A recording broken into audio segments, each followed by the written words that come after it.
Just a little disclaimer, please don't trace or reference my art. I made this video to help you diamonds get better with your own styles and not to make your style look like mine. Please understand that it's very upsetting when you work so hard on something and then someone takes it. Anyways, on to the video. Okay, so starting out drawing, you definitely want to do a sketch first. I always start with a black lined sketch with thick lines. It just helps me get a good reference on where I want to start my drawing. And then I usually start on the smaller props first, so like this little bottle or glass. That's what I kind of worked on first. And then I usually do the muzzle after that. And after that, I work on another sketch because I wasn't super happy with the first one that I had. And then I do the eyes. The eyes are probably the hardest of my drawing style. They're really hard to get, but once you finally get your eye style, I feel like everything starts coming together. I find it really easy to draw both eyes at the same time, but you guys can do whatever you feel like. And then usually I had eyebrows, but I know that's kind of like a little bit weird because like some bootubers don't do that. I do that. I think it gives it more personality, but it's totally up to you.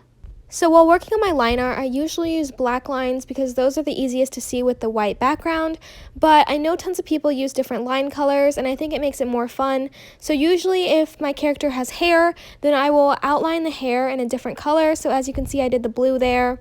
And then I just think it makes the drawing easier to see, but it's really up to you guys. Now I'm adding like the fur on the side of the head. I think it's really fun to add the fur. And now I'm back to the hair. I think the hair is probably the hardest thing besides the eyes. I know hair is a little bit hard and tricky to get down, but after you kind of like figure it out, I think it's pretty easy and self-explanatory. But yeah, that's kind of where I stand with hair. I'm not really sure. But then I add the body and I'm adding the ears at the moment. This is something that most artists do when they first start drawing, and I would definitely recommend staying away from this if you are a new drawer, because most people, when they draw animals, they give them pointy triangle ears, and it does not look good. So I'd stay away from doing triangle ears. It just doesn't look good. While I was talking about triangle ears, you probably noticed that I've been coloring a little bit. After I finish my line art, I start on my shading base of the hair if they have hair. And if they don't have hair, then I just start on the flat line color. But if they do have hair, I shade the hair and color the hair before anything else. It just makes it super easy to tie in the hair with everything else. But as you can see, I like to use an airbrush a lot. It makes the drawings look a lot more clean and soft, I feel like anyways.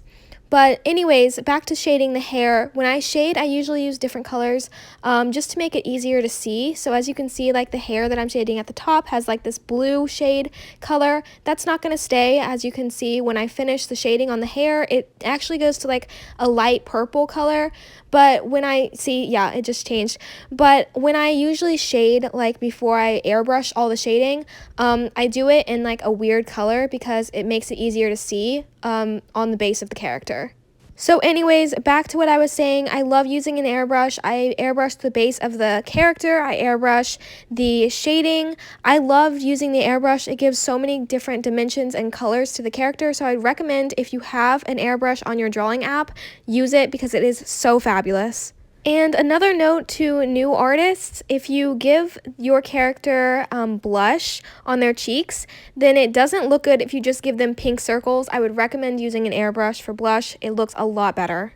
So now we're finally on to shading the body. As you can tell, like I said before, I use some weird colors to shade. This one is like a really bright pink color, and I love using this color because it's so easy to see compared to all the other colors that I usually use.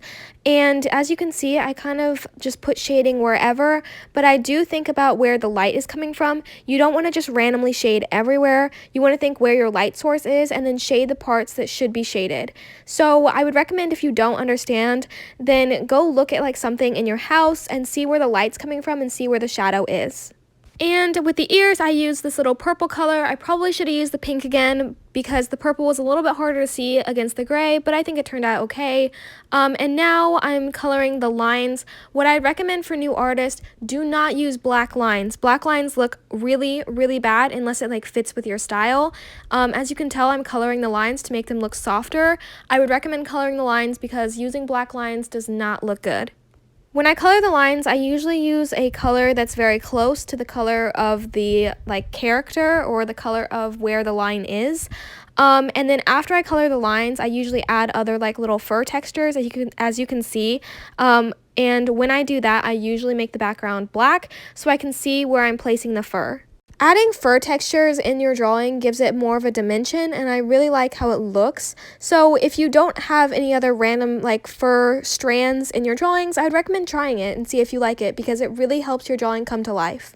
So as you can see, I'm kind of making the eyes now, and I usually do the pupils a little bit different. I start with a light color and then work my way up to a dark color, and then the actual like pupil part is really dark. I think it brings the character to life more. I love making like really light like characters, and then like the eyes are just really dark. It makes like your focus go to the eyes, and that's always what you want when you draw, is making your focus on something. And usually with my drawings I focus on the eyes a lot, so I don't really know how to explain how I do my eyes, but there it is if you guys can understand what I did. But anyways, I'm just adding a few more shadows and I'm almost done.